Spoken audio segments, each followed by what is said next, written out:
Hello viewers, this is a very short informative video. मैंने shorts पे डाला था कि इसरो के अंदर सैक जो स्पेस एप्लीकेशन सेंटर है, तो वहाँ पे साइंटिस्ट इंजीनियर्स रिक्रूटमेंट का एक नोटिफिकेशन आया है। तो मैं शॉर्ट्स में डाला था। आज मैंने सोचा कि एक थोड़ा सा बड़ा वीडियो इसके ऊपर बना के मैं अपलोड करता हूँ, ताकि अगर किसी के पास ये इन्फॉर्मेशन पहुँचा नहीं तो उनके पास भी पहुँच जाएगा।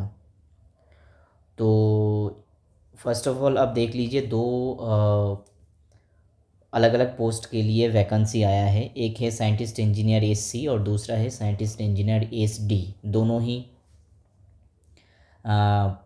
ग्रुप ए पोस्ट है, सेंट्रल गवर्नमेंट का ग्रुप ए पोस्ट है। पहला आप देख लीजिए कि लास्ट डेट जो है वो है 12 फरवरी 2026। ऑलरेडी एप्लीकेशन स्टार्ट हो चुका है। लास्ट डेट है 12 फरवरी 2026। तो ये लास्ट डेट ध्यान रखना। अगर कोई अप्लाई करना चाह रहे हैं तो इस डेट के अंदर ही अप्लाई करना है। तो पोस्ट पे आ जाते हैं। फर्स्ट पोस्ट है साइंटिस्ट इंजीनियर एस डी। ये एस डी का पोस्ट होता है level 11। Scientist engineer S D का पोस्ट होता है लेवल 11।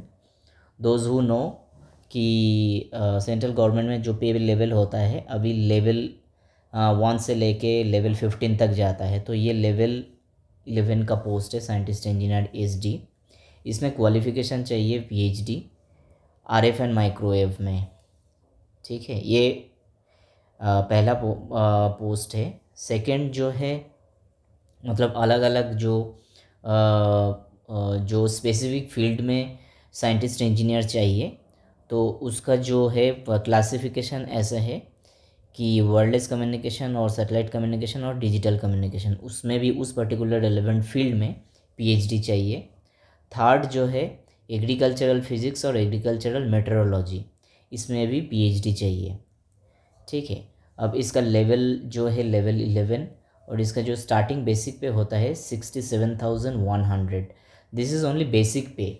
आपका पेमेंट जो होगा या सैलरी जो होगा उससे ज़्यादा ही होगा, लगभग 1 लाख के ऊपर होगा। मैं सेंट्रल गवर्नमेंट एम्प्लॉय का जो सैलरी कैलकुलेटर होता है वो गूगल में मिलता है। तो वो मैं इस वीडियो के एकदम एंड में मैं दिखाने की कोशिश करूँगा। तो ये हो गया कि साइंटिस्ट इंजीनियर एस डी, जिसमें रिलेवेंट फील्ड्स में पीएचडी डिग्री होना ज़रूरी है, और उसके साथ जो प्री रिक्विजिट क्वालिफ़िकेशन है उन्होंने यहाँ पे बता के रखा है। तो ये भी आप देख लीजिएगा। नेक्स्ट इम्पॉर्टेंट पॉइंट है कि आपका एज लिमिट कितना होना चाहिए। एज लिमिट है 18 to 35 ईयर्स होना चाहिए, ये भी ध्यान रखना है। फिर आपको आता है कि हाउ टू अप्लाई कैसे करना है। एक खूब बहुत ही इम्पॉर्टेंट चीज़ है कि ये नॉर्मल एप्लीकेशन नहीं है। इसमें इस पर्टिकुलर वेबसाइट का लिंक में जाके आपको इसरो लाइव रजिस्टर पोर्टल होता है, जिसमें जाके आपको रजिस्टर करना पड़ेगा। फिर इसरो क्या करेंगे कि आपके एप्लीकेशन के बेसिस में एक स्क्रीनिंग होता है। तो उस स्क्रीनिंग में अगर आप स्क्रीनड इन होते हैं, आपके एप्लीकेशन स्क्रीनड इन होते हैं, तो आपको उसके बाद फिर इंटरव्यू लिया जाएगा। This is the process. तो उसके लिए आपको क्या करना है, इसरो लाइव रजिस्टर पोर्टल में जाके, मतलब इस लिंक के थ्रू आपको पहले रजिस्टर करना है, फिर आपको वहीं पे एप्लीकेशन का डिटेल्स मिल जाएगा। तो ये हो गया। इसके बाद क्या है कि एप्लीकेशन का फ़ी क्या है। इसमें कोई एप्लीकेशन फ़ी नहीं है साइंटिस्ट इंजीनियर एसडी पोस्ट के लिए। फिर जॉब रिक्वायरमेंट है वो आप लोग देख लीजिएगा, आपका जो स्पेसिफिक फील्ड है उस हिसाब से जॉब रोल होगा। सिलेक्शन प्रोसेस जैसे मैंने बताया कि पहले इस पोर्टल में रजिस्टर करना है, फिर स्क्रीनिंग होगा, फिर फाइनल इंटरव्यू होगा। अगर आपका स्क्रीनिंग होता है तो उसके बाद ही आपका इंटरव्यू होगा। इसमें क्या है आपका, there is no written test, only interview. तो साइंटिस्ट इंजीनियर एसडी पोस्ट के लिए लेवल 11 पे लेवल 11 का जो पोस्ट होते हैं उसमें कोई रिटन टेस्ट नहीं होता है, सिर्फ इंटरव्यू के बेसिस में ही होता है जो पीएचडी कैंडिडेट्स होते हैं। इसके बाद दूसरा जो पोस्ट है ये भी ग्रुप ए पोस्ट है, और इसका नाम है कि साइंटिस्ट इंजीनियर एससी। इनका जो पे लेवल होता है वो लेवल 10 होता है। वो था साइंटिस्ट इंजीनियर एसडी लेवल 11, ये है साइंटिस्ट इंजीनियर एससी लेवल 10।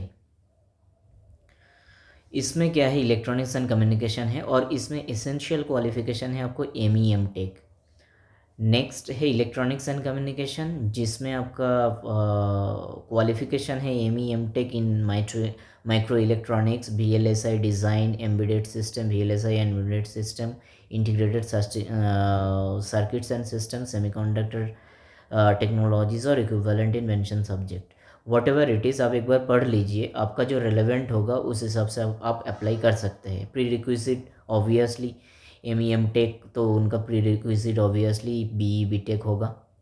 फिर इलेक्ट्रॉनिक्स कम्युनिकेशन के लिए भी सेम चीज़ है, मतलब आपको मास्टर्स डिग्री चाहिए एम टेक वाला। नेक्स्ट है कंप्यूटर साइंस इंजीनियरिंग के लिए भी है एम टेक। नेक्स्ट है कंप्यूटर साइंस, और एक है कंप्यूटर साइंस इंजीनियरिंग सेम। फिर power electronics M take. Next applied optics M tech. All these are basically engineering field. Civil engineering में भी है, एग्रीकल्चरल इंजीनियरिंग, हाइड्रोलॉजी, इसमें भी मास्टर्स डिग्री चाहिए विथ बीटेक प्री रिक्विजिट। फिर एग्रीकल्चर ये एक है कि मुझे लगता है कि ये बेसिक साइंस से है कि MSc चाहिए, agronomy, horticulture, agricultural statistics, agricultural physics. So this is not purely engineering field, this is basic science field. तो इसमें भी वैकेंसी है, तो कोई अगर रेलेवेंट है इस पोस्ट के लिए, so those candidates can apply. और ये जो पोस्ट है NRSC के लिए, नेशनल रिमोट सेंसिंग सेंटर, ये है इसका जो सेंटर है हैदराबाद में है बेसिकली। इनका कुछ रीजनल रिमोट सेंसिंग सेंटर भी है, तो वो अलग अलग से लोकेशन पे है, बट मेनली NRSC हैदराबाद में है। तो इसमें जो MSc किए होंगे जो कैंडिडेट्स इस पर्टिकुलर फील्ड्स में और सब्जेक्ट्स में, इस पोस्ट के लिए अप्लाई कर सकते हैं। नेक्स्ट है स्टैटिस्टिक्स, मैथमेटिक्स, अप्लाइड मैथमेटिक्स। इसमें भी अगर MSc किसी का है तो जो MSc है उनका प्री रिक्विजिट ऑब्वियसली BSc होगा, तो वो कैंडिडेट्स भी अप्लाई कर सकते हैं। फिज़िकल ओशियोनोग्राफी, इसमें भी फिज़िक्स के मैथमेटिक्स, ये सब सब्जेक्ट में आपका MSc अगर है तो यू कैन अप्लाई। फिर मरीन बायोलॉजी, मरीन साइंस में भी आप अप्लाई कर सकते हैं अगर आपको MSc है तो। फिर एटमॉस्फेरिक साइंस और ओशनोग्राफी, इसमें भी अगर आपको ये सब्जेक्ट्स में आपका MSc है तो आप अप्लाई कर सकते हैं। ये पोस्टिंग भी आपका NRSC होगा। Okay, so these are the basic details. इसमें उसके बाद क्या दिया हुआ है कि age limit, SC scientist engineer SC post के लिए 18 to 30 ईयर्स ही आपका लिमिट है। ओके, एम टेक वाला जो पोस्ट है उसमें 30 ईयर्स तक आप अप्लाई कर सकते हैं। MSc बेस्ड जो पोस्ट है आप उनके लिए 28 ईयर्स तक अप्लाई कर सकते हैं। तो ये भी बहुत ही इम्पोर्टेंट है, अगर आप अप्लाई कर रहे हो तो ये भी देख लेना। Okay, then reservations for person with benchmark disabilities, ये भी है एज़ पर गवर्नमेंट पॉलिसी। फिर कुछ general guidelines for filling the online application form. इस पर्टिकुलर पोस्ट के लिए साइंटिस्ट इंजीनियर SC के लिए जो जो एक्चुअल एप्लीकेशन फॉर्म भरा जाता है उस हिसाब से उस पर्टिकुलर मेथड में ही इसका फॉर्म भरा जाएगा। But remember for scientist engineer SD आपको इसरो लाइव पोर्टल से ही आपको रजिस्टर करना पड़ेगा। ओके, तो अप्लाई कैसे करना है, ये दो वेबसाइट का लिंक दिया हुआ है, इसमें जाके आपको अप्लाई करना पड़ेगा। लास्ट डेट अगेन 12 फरवरी 2026। बाकी जो है आपका गाइडलाइंस दिया हुआ है वो आप पढ़ लेना।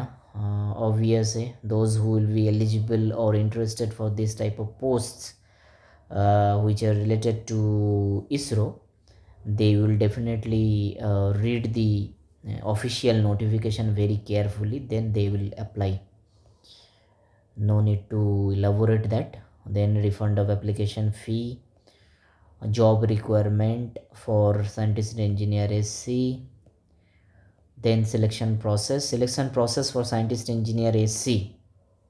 This consists of written test as well as personal interview. HD post के लिए क्या है, आपका सिर्फ इंटरव्यू होगा based on the screening result of your application. But in case of scientist engineer SC post, you have to go with written test. If you qualify in this, you have to go with personal interview, then final result. So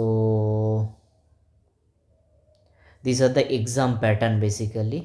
आप देख लीजिए exam pattern क्या है, personal interview का भी pattern दिया हुआ है, इम्पोर्टेंट इंफॉर्मेशन।